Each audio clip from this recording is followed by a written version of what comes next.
হওয়াই উচিত ছিল। এখনও অর্থমন্ত্রী শপথ নেননি, কারণ মন্ত্রিসভায় এখনও অনেক ব্যক্তির অন্তর্ভুক্তি পেন্ডিং রয়েছে, সেগুলো হতে দিন। নিশ্চয়ই এই সরকার ভালো কাজ করবে, মানুষের কল্যাণে কাজ করবে। আমরা বিধানসভায় বিরোধী বেঞ্চে বসে গঠনমূলক বিরোধিতা করব। ভালো কাজের নিশ্চয় প্রশংসা যেমন করব না আমরা বিরোধী আসনে বসে, তেমনি অযথা আননেসেসারি সরকারের কোনো বাজেভাবে সমালোচনাও করব না। আমি অন্ততপক্ষে এক বছর এই সরকারকে সময় দিতে চাই। অভিজ্ঞ মুখ্যমন্ত্রী অনেক প্রশাসনিক দায়িত্বের আগে পালন করেছে, তিনাকে অন্ততপক্ষে এক বছর সময় দেওয়া উচিত, যে তিনি এই পশ্চিমবাংলা একটা অনেক বড় রাজ্য, সেই রাজ্যের সর্বস্তরের মানুষের জন্য তিনি কি করতে চাইছেন, কী ধরনের ডেভেলপমেন্ট করতে চাইছেন। কর্মসংস্থান করাটা জরুরি, কারণ প্রচুর ভ্যাকান্সি ক্রিয়েট হয়ে আছে বিভিন্ন দপ্তরে, কি পুলিশ দপ্তর, কি জেনারেল সিভিল দপ্তর, কি স্বাস্থ্য দপ্তর, কি আপনার এগ্রিকালচার দপ্তর, কি আপনার ল্যান্ড দপ্তর, বিভিন্ন দপ্তরে 50% 40% স্ট্রেংথ নিয়ে অফিসগুলো চলে। কাজেই একটু সময় তো নতুন সরকারকে দিতেই হবে। কাজেই শুরু থেকেই সরকারের বিরুদ্ধচারণ শুরু করলাম, বিরোধিতার নামে বিরোধিতা, এটা অন্তত আমি করতে রাজি নই। নিশ্চয়ই আমরা সরকারের বিরোধিতা করব, বিধানসভার ভেতরে করব, বাইরেও তাদের সমালোচনা করব, কিন্তু সার্বিক বর্তমান মুখ্যমন্ত্রী শুভেন্দু অধিকারীকে অন্ততপক্ষে এক বছর তার কার্যকলাপ আমরা অবজার্ভ করব বা দেখব যে কী ধরনের তিনি প্রশাসন চালাচ্ছেন। ওবিসি নতুন করে যাচাই শুরু হয়েছে, হয় উচিত, কারণ যেভাবে কমিটি করে ওবিসিকে এক শ্রেণীর মানুষকে পুরো সাইড করে দেওয়া হয়েছে, অনেকেরই এজ অ্যাডভান্টেজ পাওয়া যায়, কোনো জায়গায় তাদের যে ওবিসির কোটা অনুযায়ী তাদের যে নিয়োগ, সেটার ক্ষেত্রেও তারা বঞ্চিত হচ্ছে। কাজেই রিভিউ করে সঠিকভাবে ইনকোয়ারি করে সঠিক মূল্যায়ন করা উচিত। সেটির ভিত্তিতে সহায়তা প্রকল্প বন্ধ করলো রাজ্য সরকার। সঠিক কাজ। শুধু ইমাম ভাতা বন্ধ করলে হবে না, পুরোহিত ভাতা এবং দুর্গাপুজোর যে অনুদান সেটাও নিশ্চয়ই বন্ধ হবে। হ্যাঁ, ধর্মের ভিত্তিতে কাউকে সুবিধা পাই দেয়া,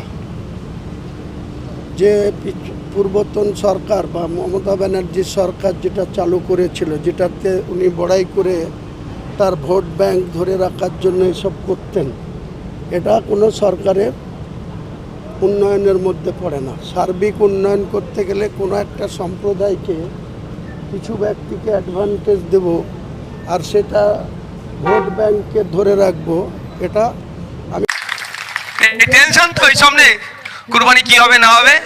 আমি একটা খেলা খেলবো, লোকাল থানা ওটা দেখছে তো, ইমাম সাহেবদেরকে তো বলেছে তো, লোকাল থানা আছে, ইমাম সাহেবদের বলে সব দেখেছে তোরা। দেখুন এখন সময় স্বল্প, আমি একটা ভ্যাকেশন আসবে, এই ভ্যাকেশন মানে ওদের একটা ছুটি পড়বে কোর্টের ছুটির পরে আমি একটা খেলা খেলবো, এটুকু বলে যাচ্ছি। এই নিয়ে এত টেনশন তো, এই টেনশন তো এই সামনে কুরবানি কি হবে না হবে। আমি একটা খেলা খেলবো, এখন কিছু করার নেই, সময় স্বল্প। কোর্ট একটা অর্ডার, আমার গাড়িতে অর্ডার কপিও আছে, 1950 সালের আইন ছিল, 2018-তে একটা মামলা হয়েছিল, তার বেসিসে যে গাইডলাইন দিচ্ছে, যেটা আইন আছে আইনের বাইরে আমি যেতে পারবো না, সেটাকে মান্যতা দিয়ে চলবেন। তবে একটা কথা আমি জোর গলায় বলে যেতে পারি, আপনি আপনার কুরবানির পশু নিয়ে আসছেন, না চাষ করবেন বাড়িতে, না দুধ দইবেন নিয়ে আসছেন, পুলিশ সেটা আপনাকে আটকাতে পারে না। আইন হয়েছে জবাহ করা যাবে না, বলি দেওয়া যাবে না, মাথায় থাকবে তো এটা।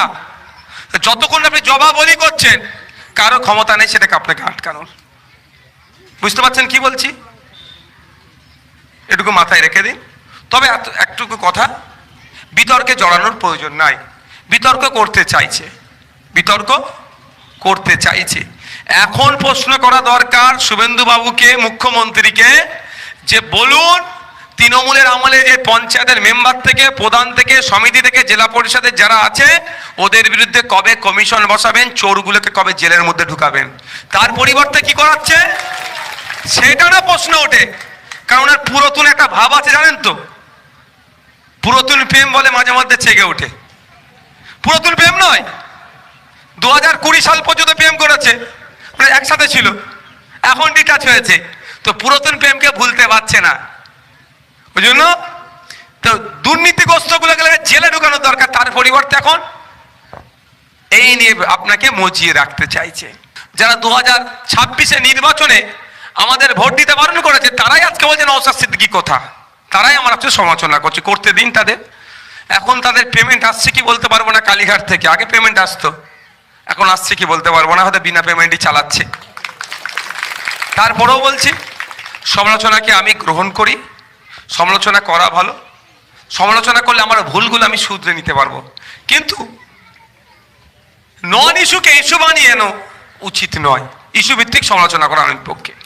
তাই আপনাদেরকে সত্যি বলছি, আমি আমার পক্ষ থেকে ধন্যবাদ জানাই। আজকে রাজ্যের মানুষ কিন্তু 80টার দিকে আর তাকাচ্ছে না, তাকাচ্ছে কোথায়? ভাঙড়ে। কোথায় তাকাচ্ছে? ভাঙড়ে। সাথে আশার আলো। আগে আমাকে ইনকিলাব জিন্দাবাদ একাই বলতে হতো, এবার আমি যদি ইনকিলাব বলি রানাদা বলবে জিন্দাবাদ, বা রানাদা বলবে, মোস্তাফিজুদ্দা বলবে ইনকিলাব, আমি কি বলবো? জিন্দাবাদ। মানে আমার সাথে গলা মিলানোর একটা লোক পাওয়া গেছে আমাদের জোটের। আরো অন্যরা এসছে, জোটের বাইরে এসেছে, কিন্তু আমরা আমার জোট নিয়ে ভাববো তো নাকি? লড়াই যখন কাঁধে কাঁধ মিলে একসাথে করেছি, সেই সময় আমার পাশে যারা ছিল না, এখন অত তাদের ভেবে লাভ নেই।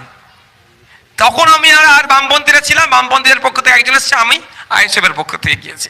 তাই বন্ধুগণ আপনারা নিশ্চিন্তে থাকবেন, আরো সহজ হবে যে আপনাদের বিধায়ক বিধানসভার মধ্যে গিয়ে ঘুমায় না হাসতে হাসতে ছুরি চালায়, আপনারা বুঝতে পারবেন। কালকে বুঝতে পেরেছেন তো নাকি ভিডিওটা? হ্যাঁ, আমি কিন্তু হাসি বলেছি, আমি ঝগড়া ঝামেলা করি না ওর ভিতরে, এটুকু বলে রাখছি। হাত পা ছোড়াছুড়ি আমি করতে পারি না, আমি মিষ্টিমুখী কথা বলি, কিন্তু যেগুলো বলি টু দা পয়েন্ট বলি। যার যেখানে ব্যথা পাওয়ার সে ঠিক সেখানে ব্যথা পায়। যারা তিল জলার বুল্ডুজার নিয়ে কথা বললো বলছে তাদের নেতা নাকে তেল দিয়ে ঘুমোচ্ছে, আর ভাঙড় ভোট দিয়ে পাঠিয়েছে, বুল্ডুজার আটকেছে, কোর্টের মাধ্যমে স্টে অর্ডার নিয়ে এসেছে। হ্যাঁ, এটাও বলার টাইম আছে। কখন? রাজ্যপালের ভাষণ হয়। একজন সংসদীয় রীতিনীতি এরা জানে না তো, তোলাতেই তো ব্যস্ত ছিল। পরের জমিটা কিভাবে দখল করে নেব, বিধবা ভাতা থেকে কাটিং কিভাবে করব, বার্ধক্য ভাতা থেকে কাটিং কিভাবে করব, এতেই এরা ব্যস্ত ছিল। যে অ্যাকচুয়াল কি বিধানসভার মধ্যে কিভাবে বিধানসভা হাউস চলে এরা জানে না। ওই সমালোচনার জায়গাটা কোথায়? কালকে ছিল শুধু ধন্যবাদ জ্ঞাপন, কিন্তু যখন সবাই একটু একটু করে বলছিল আমি একটু তুলে দিলাম। ওটা রাজ্যপালের ভাষণের ওপরে এই আলোচনাগুলো করতে হয়। হ্যাঁ, তো আলোচনা করব, বলে যাচ্ছি, আমি যদি ভুলে যাই মনে করিয়ে দেবে।